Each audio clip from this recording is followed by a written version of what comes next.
Hey everyone, episode 5. Today we have a very special guest. It is Iyioluwa. How are you doing? I'm good. Thanks for having me here today. Of course. Very excited to have you on and certainly learn about yourself, your background, and I thought maybe what better way than to just get started. Could we get started with just learning a little bit about yourself? Sure. So my name is Iyioluwa Ojo-Aromokudu. I come from Nigeria. I've lived in America, but I'm originally from Nigeria. I had the opportunity to move around a lot growing up. So I lived in various different countries, and I think that has really helped me to become very open-minded to different cultures and different settings as a child. And even now, I had the opportunity after I finished my undergrad in 2019 December to go back to my home country of Nigeria and serve the country. But due to COVID and everything that happened in 2020, it got pushed forward a few months. So I spent about 2 years and a couple of months in Nigeria, which was the first time in a long time that I spent that extended period of time there.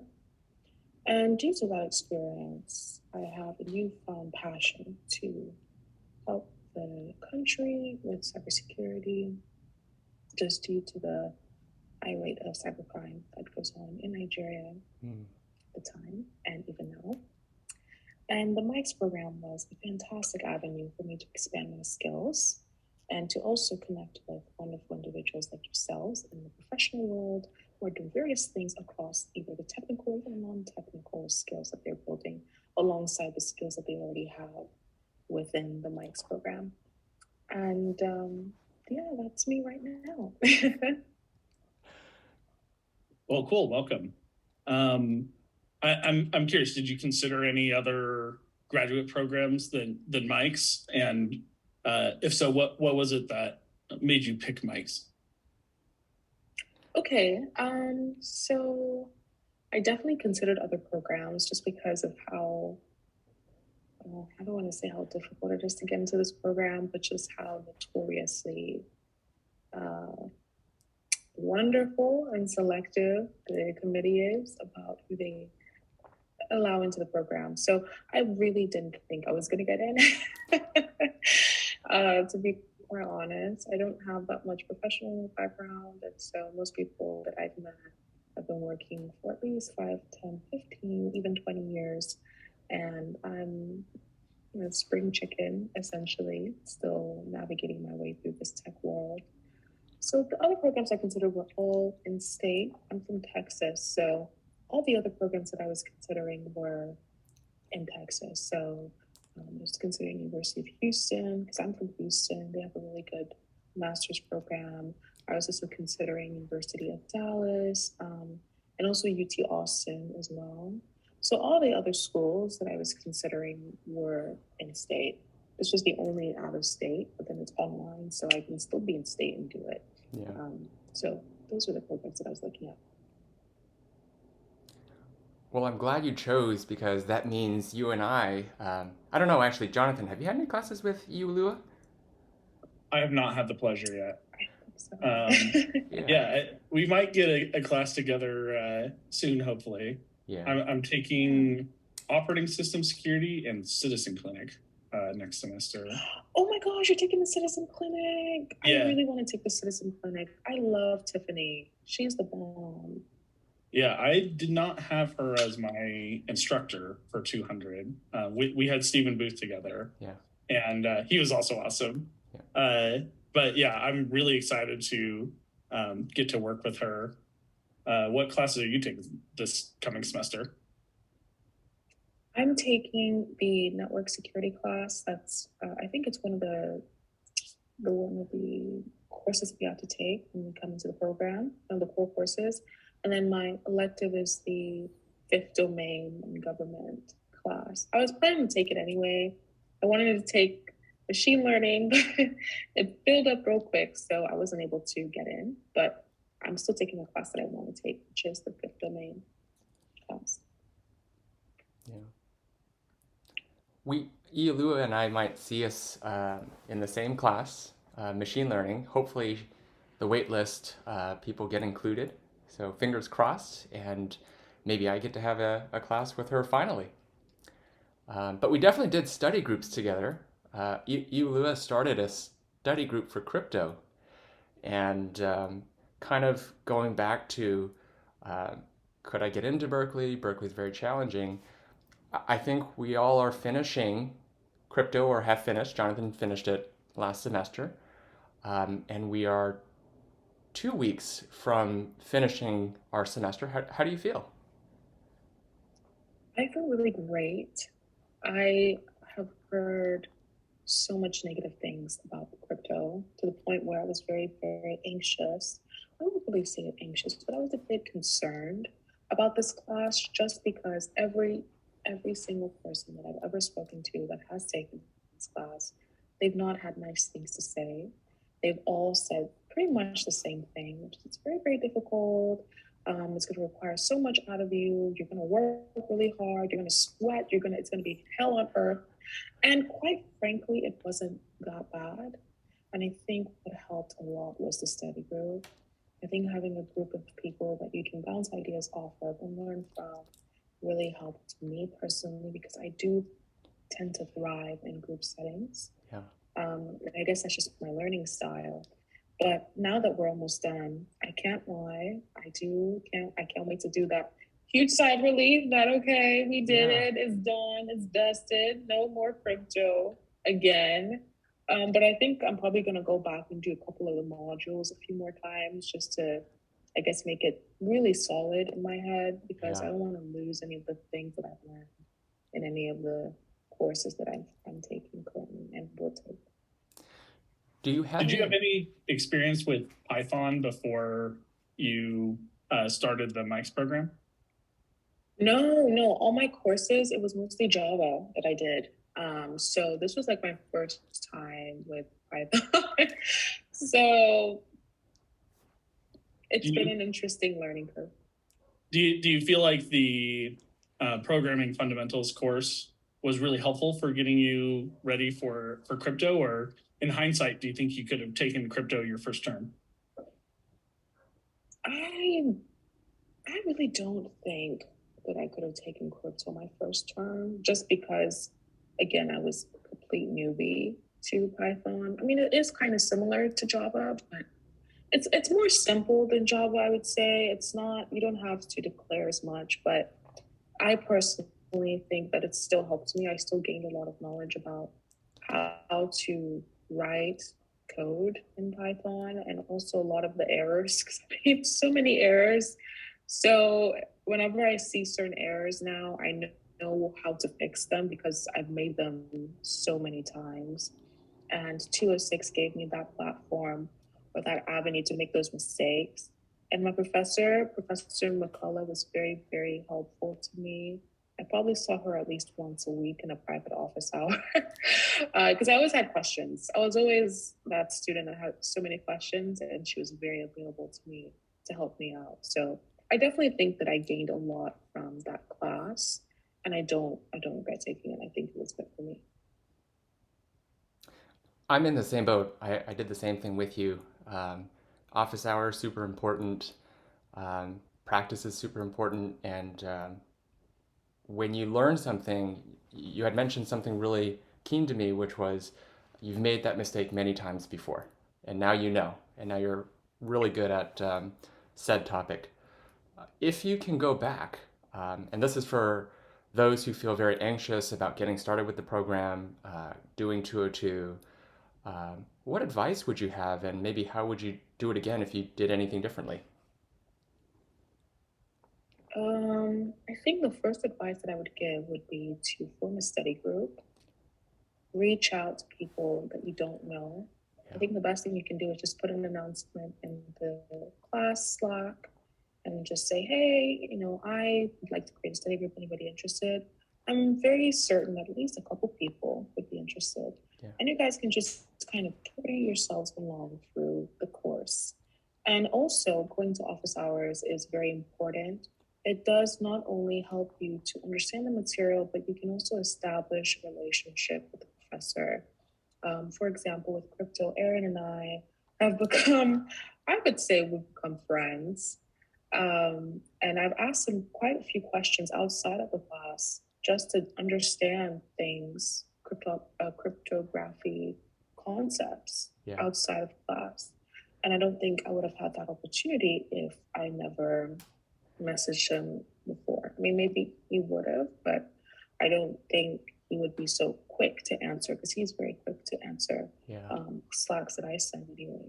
Yeah. And so just building that relationship with your professors and also with fellow students as well would really help because I'm the kind of person that learns best from other people. I mean, I can read something in a book, but it does help to discuss that concept with another student or even with the professor of the class. So I would recommend those two things. And also just don't stress yourself out. If you need to take a break, do take that break. It does actually help increase your performance. Don't put too much pressure on yourself.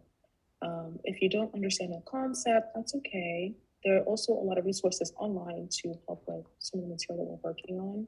But I do know with crypto, you have to be careful because there are some material online that is not accurate. So if you're dealing with crypto, I recommend going to the office hours. There's a lot of office hours. I think there's about 4. We have 4 each week. Nahid, Matthew, Aaron, and Lauren, who's the TA. Yeah. And then also everybody's available on Slack. So Yeah. there's a lot of resources, I think, to help with the program and with the materials. Yeah. So moving on, I'm curious what areas of cybersecurity interest you the most. Oh, I would say cybersecurity policy by far. Yeah, it's just a very recent discovery that I made. I think I made it through Tiffany's class because when Tiffany was a professor, she would talk about so many of the different things that she's done. She knows she's also a lawyer as well. So she handles a lot of the legal stuff and with companies, not just in America, but also across the globe. And she shared some of her experiences with me, and I realized that this is very up my alley. This is very something that I am very interested in. I'm not so technical. I mean, I can learn the technical, but more so, I really do lean more towards policy. So that's me. So maybe on that thread, with this interest in policy, do you have thoughts about what you would like to do after graduation? I have a few thoughts, but I don't know necessarily how to create an avenue with those thoughts. But I'll share those thoughts with you. Yeah. More so, I think my interest lies with cybersecurity policies in countries that have not developed a well-rounded foundation of cybersecurity policy and finding a way to work with the government to create policy that encompasses various things. So that's kind of where my interest is now. How do I go about doing that? I don't know. I've been talking with some of the professors about what avenue I can take or what organizations I can join and what opportunities I can put myself in to help me get to a point where that is a feasible thing that I can do. So I'm not sure. I might even try doing a bit of a job with government compliance team, risk and compliance team, pardon me, in companies, because they deal more with things like that to just kind of build my, I guess, foundation for working in an environment like that and understanding what it takes to create or mitigate policy in companies and then moving on to countries. But something around that avenue, I'm still not 100% sure how I would be able to get into that. So if you guys know any way that I can, feel free to hit me up because I'm exploring.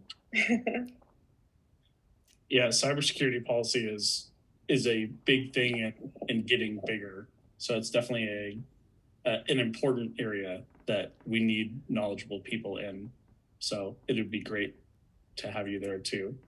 On that topic, is there anything that you learned in Tiffany's class that was surprising or extra interesting to you about cybersecurity policy, or something that you just thought, man, that's wrong, we should do it a different way? I know there's been several, but I'm just trying to think. Um, Man, it's like it's all a haze. I know there's definitely been. I just right now I can't think of any. I think privacy laws are one of those things that's like, with the California law, we talked a little bit about it in class, and then That's right. the GDPR, of course, right? Yes, Yeah. yes, yeah. A really big deal. So I'd be curious if you think that other states are going to follow that, or maybe the federal government gets their act together and makes a national privacy law. They should. They really should. That really shocked me. That's actually really funny that you mentioned GDPR, because I did an internship when I was in my undergrad, and the company that I was working for, they were all freaking out about this because they had to get their stuff together before the deadline, because they have their headquarters in the UK, and so they have to get that. So I really wish the federal policy would align. I was really shocked by some of the things that companies could get away with. Just, yeah, it was very, very audacious to me. But I definitely wish that some states, I mean, my state, because I live here, would have some policy that's similar to California, or at least in the ballpark. I mean, yeah, I wish there was a federal policy that just kind of everybody had to follow. But also, one thing that I remember Tiffany was talking about was just how long it takes to pass bills like this. It takes a very long time to move a bill down through the governmental bodies. And so that also was concerning, because she was saying, do you want to do state by state, which is faster, but it doesn't encompass everybody? Or do you want to do something more on the federal level that everybody can adhere to, but it's going to take quite some time? And so it's a tough decision to make, as I'm sure as a litigator, somebody of her caliber, to decide, okay, what should we advocate for here? So what do you guys think? Do you guys think state is better? Do you guys think we should do something more on the federal level? Or So I can speak in context of my area of expertise, which I'm pretty familiar with elections law and voting systems specifically. So back after the 2000 election with the hanging chads in Florida, the Help America Vote Act was passed. And with that came a big swath of funding to fund states and counties buying new voting systems. And at the time, the thinking was all of these things where you're punching holes in paper can cause errors, like the hanging chads. For anyone who doesn't know, a hanging chad is when you punch the hole, but it doesn't come all the way out, or it comes out and it covers something else. So it creates a misread in the actual voting machine. So they switched to all digital machines, because they're like, digital machines are not susceptible to this type of issue. And that was, really positive thinking. But now in 2022, cybersecurity is an issue, and those types of machines that are computers, and all of this stuff is stored digitally, is no longer considered the best way to do it. And so we've now switched to a system called ballot marking devices. So instead of your vote being calculated on the machine itself, it's essentially a fancy way to print a ballot with your choices on it, primarily for like accessibility reasons. But the paper ballots today, because it's filled in on the paper, there's no punching holes, they are actually auditable. You don't have to trust that the machine is secure, this sort of stuff. But from the federal level, there's almost no authority for them to actually demand these security upgrades. and they do have some funding that they go through. So HAVA added a lot of funding back when it was passed originally, and occasionally they refill up HAVA a little bit from time to time. They did so in 2020 to help states respond to the COVID pandemic so that they could make places to vote safer. But if for the federal government to say everybody needs to use BMDs would be a big ask for them. And I think it should be done because they are the safest system right now. But state by state, there is a lot of willpower to actually enact those, but it's not the same across every state. So I'd say for me, I would like to see some more federal guidance, as long as the scope of it is well defined, so it's not too overreachy, but it's actually defined enough that it's effective. Learned a lot. Hanging Chad. That was the biggest takeaway. Right? No. Yeah. For me, W200, I'm with you. Super enlightening. Learned a lot of things. And as I think a lot about like the reflections that we wrote, I don't have like a lot of experience or have put a lot of thought into the policy side of things, but it's super important and highly commend anyone in it because of how challenging, like sticky the problems are. It's like on the one hand this, but then on the one hand that. And there's almost like a, well, which is the lesser of all evils type decisions that you have to make. But I just remember in a lot of my reflections, I talked about more product thinking, like how I would design a product. How would I solve this, these policy issues as if it was like a software product?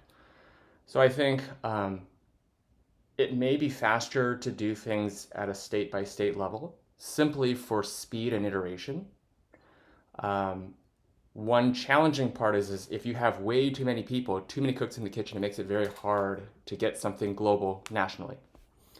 So doing things state by state level can get a lot of speed, and that's probably why Tiffany recommended going the state route first. And then if there's enough adoption where you can more generalize something, then you can maybe get something at the national level. But very sticky because sometimes the national or federal level has more influence than the state level and could enact things much more powerfully, but state does things maybe a lot more faster. I don't know, that's how I think about it. Yeah, that's a fair way to think about it too. I definitely remember her having that approach as well. So that's probably our best bet. Because even if you want to implement something federally, they don't see the need by other states implementing it in the first place. They not necessarily think it's that important. One of the things that having it be up to states or smaller governments, right, is there is a little bit, it's kind of like a smaller company. They can be a little more agile. So they can innovate some new ideas and try them out a little easier. So if there's, California's trying this privacy law, well, I guess they're not trying it, they're doing it. And if some parts of that just don't really work super well, other states can take that and iterate it, and it's a little easier for them to enact it. So that is a positive thing about having laws be state by state too, is that you might just see really fast iterations of law. So I want to ask, immersion. I believe you went to immersion. How was it? I did.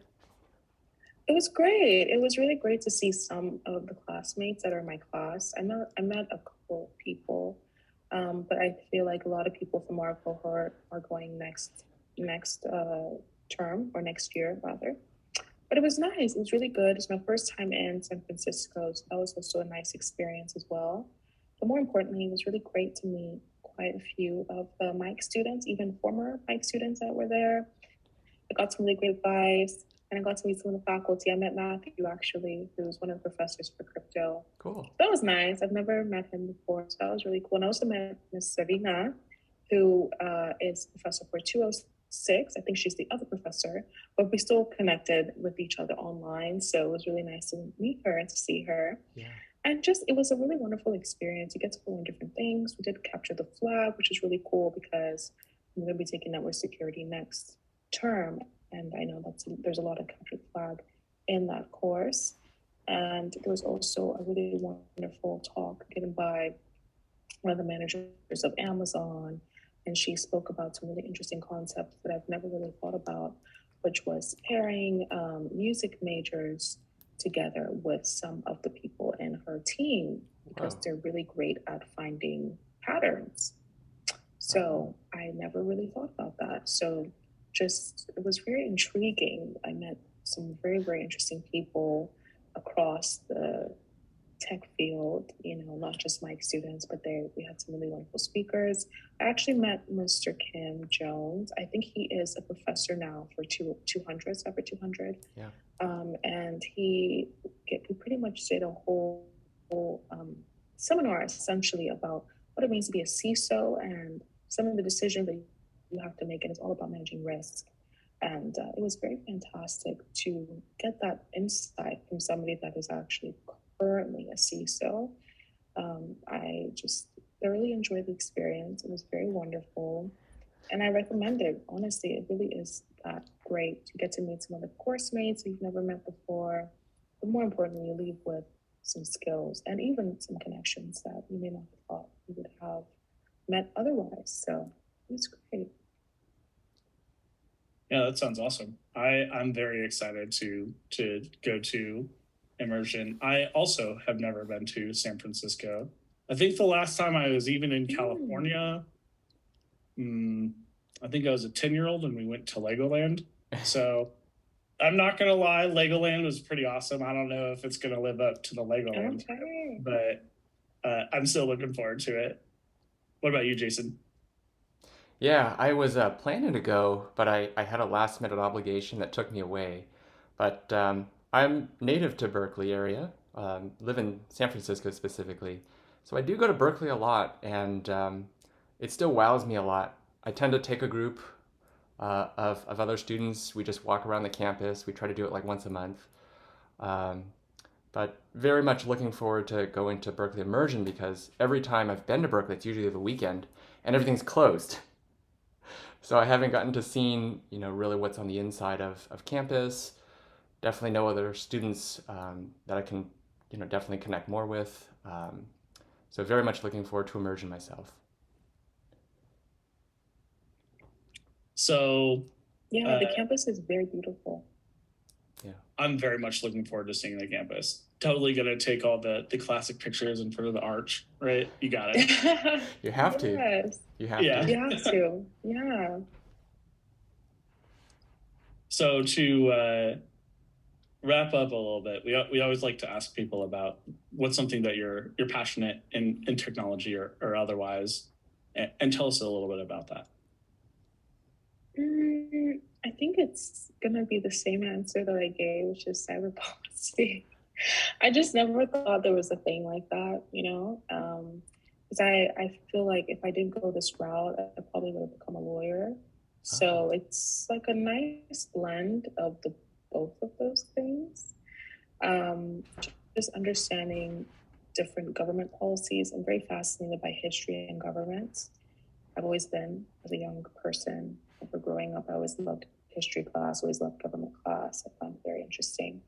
And so this pretty much combines that along with cyber security. So I feel like that's probably my biggest passion, honestly, within the cybersecurity nebula of ideas and concepts. I really can't wait to see the Citizen Clinic. I know you are taking the Citizen Clinic. Yeah.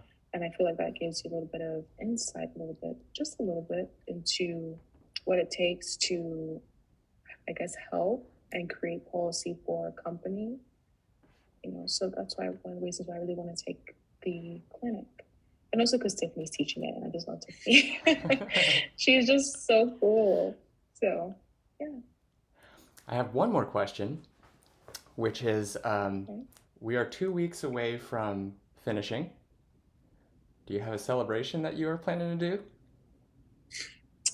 A celebration. I don't think so. It's my birthday last week, so Oh, I think the only celebration I'll be doing will be maybe going to the spa because I know I need to go to the spa, especially by the time I'm done because I got quite a few things I got to get going on before next or 2 weeks from now. So maybe just a spa.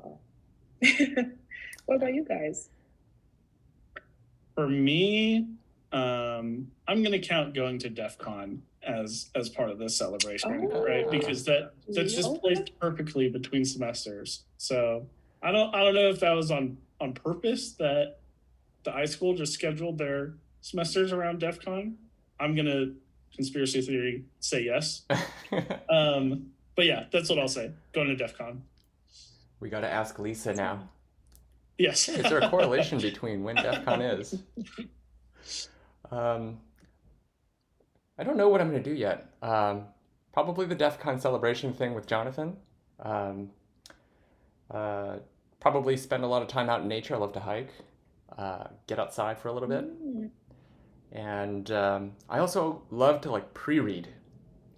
So usually if I go out somewhere, I'll pre-read a lot of the next semester's classwork to the extent possible. And it also helps me like wind down current semester while winding up for semester 3 for all of us, which is pretty cool. You're such an overachiever. I take longer time to digest, so I have to. My start line is further back, and I have to get started earlier in order to get at the same starting line as everybody else. Yeah, that's me. Well, cool. Thank you for joining us. It's been another great episode of Open Mics, and we look forward to having you back later. Perhaps you can tell us if you found any cool opportunities to influence cyber